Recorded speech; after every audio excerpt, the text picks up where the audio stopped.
नमस्कार विद्यार्थी मित्रो, सध्या 12वी बोर्ड परीक्षा सुरू आहे आणि उद्या मानसशास्त्राचा पेपर आहे.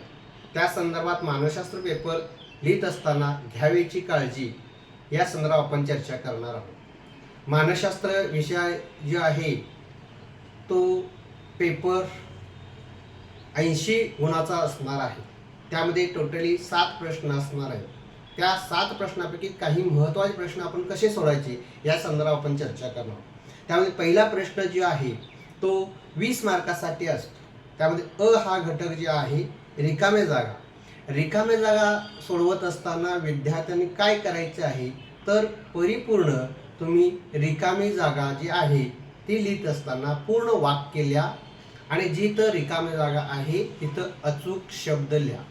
रिकामी जागा ही पूर्ण वाक्यात लिहिणं गरजेचं आहे. यासाठी 5 मार्क. ब जोड्या जुळवा हा प्रश्न सोडवत असताना तुम्ही अ गट एका साईडला लिहा. अ गटामधील जो मोठा शब्द आहे त्याच्या समोर बरोबर चिन्ह करून ब गट लिहा आणि ब गट लिहिल्यानंतर अ ची जोडी बरोबर ब ची जोडीचा शब्दच लिहिणं बंधनकारक आहे.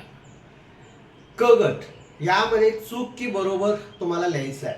हा प्रश्न सोडवत असताना विद्यार्थी मित्र तुम्ही पूर्ण विधान लिहा आणि त्या विधानासमोर ॲरो किंवा बरोबर चिन्ह लिहून बरोबर हा शब्द किंवा चूक हा शब्द लिहिणं अत्यंत गरजेचं आहे.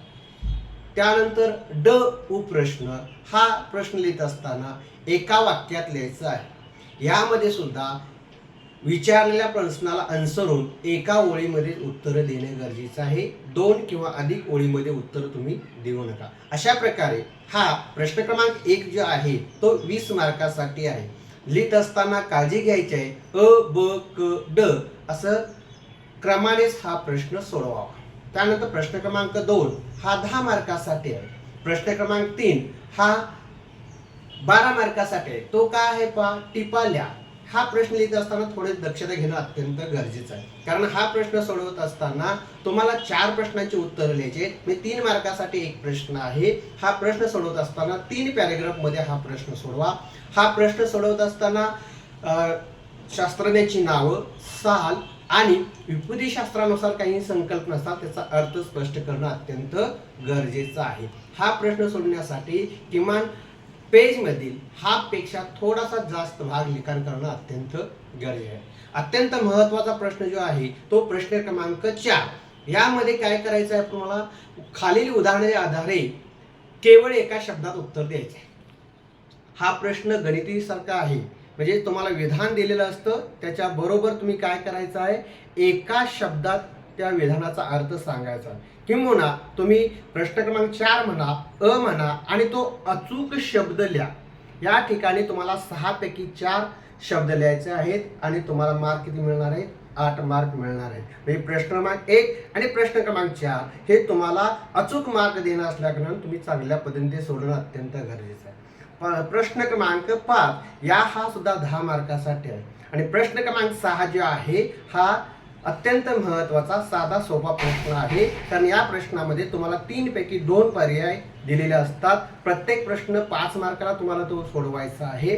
हा प्रश्न सोडवत असताना प्रस्तावना, दिलेली मुद्दे आणि त्या मुद्द्याच्या आधारे तुम्हाला प्रत्येक मुद्द्याला 5 ते 6 ओळी लिखाण करणं अत्यंत गरजेचं आहे. प्रस्तावना, मुद्दे आणि समारोप अशा पद्धतीने हा प्रश्न तुम्ही सोडवणं अत्यंत गरजेचं आहे. हा प्रश्न सोडवत असताना तुम्ही तुमचं मत जरी लिहिला किंवा त्या मुद्द्याला अनुसरून त्या टॉपिकमधील काही 3-4 वाक्य लिहिला तरी हा प्रश्न तुम्ही चांगल्या पद्धतीने सोडवू शकता. प्रश्न क्रमांक 7 हा तुम्हाला 2 पैकी 1 सोडवायचा आहे. 10 मार्कासाठी आहे आणि यामध्ये मी तुम्हाला महत्त्वाचे प्रश्न दिलेले आहेत. त्यातीलच काही प्रश्न तुम्हाला येऊ शकतील.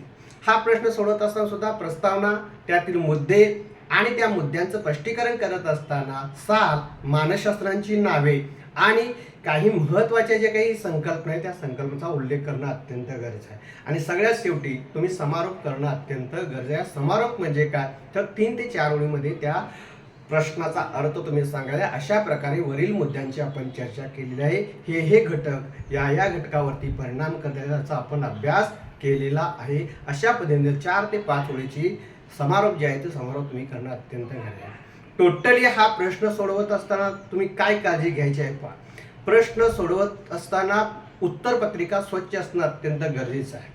उत्तरपत्रिकेमध्ये क्रम हा अत्यंत महत्त्वाचा आहे. म्हणजे 1 2 3 4 5 6 7 या क्रमानंच, प्रश्नपत्रिकेच्या क्रमानंच तुम्ही उत्तरपत्रिका सोडवणं अत्यंत गरजेचं आहे.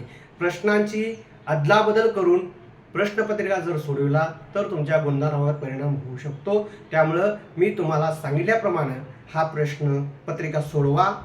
कदाचित तुम्हाला याचा जास्तीत जास्त उपयोग होईल आणि उपयोग व्हावा अशी सदिच्छा व्यक्त करतो आणि इथं थांबतो. धन्यवाद.